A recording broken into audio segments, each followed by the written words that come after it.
start with Ms. Schreier. According to a young athlete named Chelsea Mitchells, and she's pictured up here, runs track at Canton High School, Connecticut. She lost multiple state championships because her state's policy ignores the biological advantages of males over females in athletics. She maintains in a written statement that I'd like to include in the record, and I want to partially quote, "It isn't fair and it isn't right. We need separate sports categories based upon biological sex in order to fairly compete. This is what Title IX was intended to protect and preserve. If biological males are permitted to compete in female sports, there will no longer be female sports as we know it," end of quote.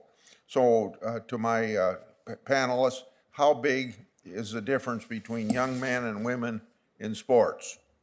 The difference is massive. The biological effects that occur at male puberty create an unbridgeable gap between men and women, specifically with regard to contests of strength and speed.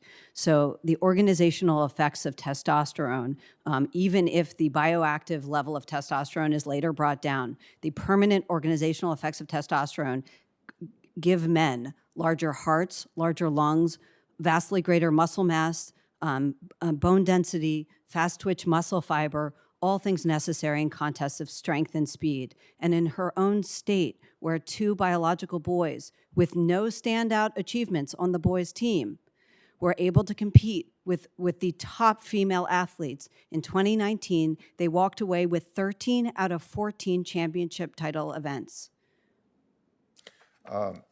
Some transgender individuals will use puberty blockers prior to adolescence, while others will not. What can you tell us about this subject and how it could affect transgender athletes who participate in women's sports? And you may have touched on it a little bit already, but expand on it if you want to. So in my research, I have come to the realization that puberty is certainly a major dividing line in terms of the permanent and unbridgeable advantages it confers on male bodies.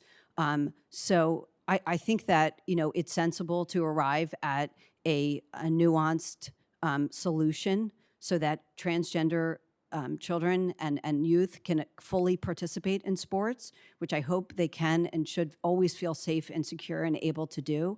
But the Equality Act allows for no nuance. It applies a wrecking ball to female sports by insisting that any male who claims to be female for any amount of time, in his senior year perhaps, when he's eyeing college scholarships, has full legal entitlement to walk onto the girls' team and take one of those.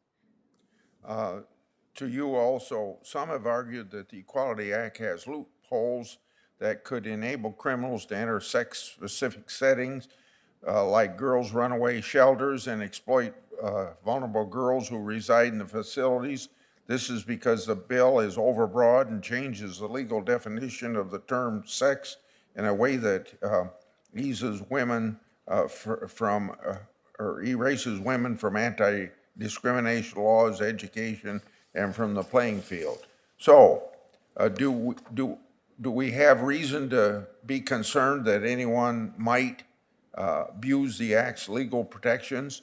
I assume there's a huge disincentive to do so because transgender individuals face a lot of discrimination, but are there loopholes in the Act that bad actors could exploit to hurt women or girls in these shelters? You don't need to be transgender to take advantage of this Act. This is not about transgender people being violent. They aren't violent. That would be a libel against them. This is about the fact that the law is so overbroad that any male felon can announce he's a female, make absolutely no changes, and transfer to a woman's prison. Let me ask Ms. Hanson. Some have argued that the Equality Act would likely result in an end to federal security relief and disaster relief for thousands of religious schools. They also say that it might result in years of unnecessarily protected litigation for houses of worship and other faith-based entities, and they say it would compel an individual to federal partnerships with thousands of faith-based programs that serve the most vulnerable people in the United States. Are they correct? And if you want to say why, that'd be worthwhile too. Thank you, Senator. Yes, those are correct concerns. And if I can go back to a point that Mr. Alfonso was making earlier, where he said in response to the chairman's question that the Equality Act was not going to affect religions and people of faith. And yet the distinction he drew is inside your church and your beliefs and the ability to live your faith out in the public square. And as Justice Thomas wrote in Obergefell, the decision on same-sex marriage, he talked about religious liberty, including not just the right to believe, but freedom of action. And in this country, we've been blessed that we have a robust civil society of people of all faiths, whether it's Muslim or Jewish or Christian or Catholic, that contribute to caring for the most vulnerable because their faith inspires them to do so. And in fact, the Religious Freedom and Business Foundation puts a number on it. And they said that religious contributions to the economy amount to about 1.2 trillion.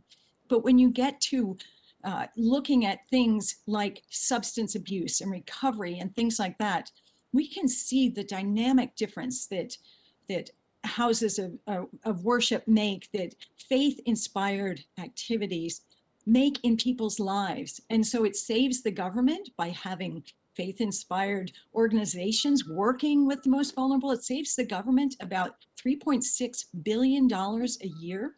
But more importantly, it saves about 20,000 lives. And so this is because people of faith carry out their beliefs. And what the Equality Act does is it slams the door, it says, get back inside. And you cannot live your beliefs, you cannot act as a person of faith who holds these particular beliefs out in the public square. And that's not equality, that's not fairness, that's not true civil rights. We don't expand the safety and freedom of one group by taking down systems that are serving so many people. We need to find a way to respect the ability of people of faith to take their whole selves into the public square and to live out their beliefs in a way that serves so many. My time's up. If there's a second round, I'll be back. If there isn't, I'll submit several questions for answer in writing.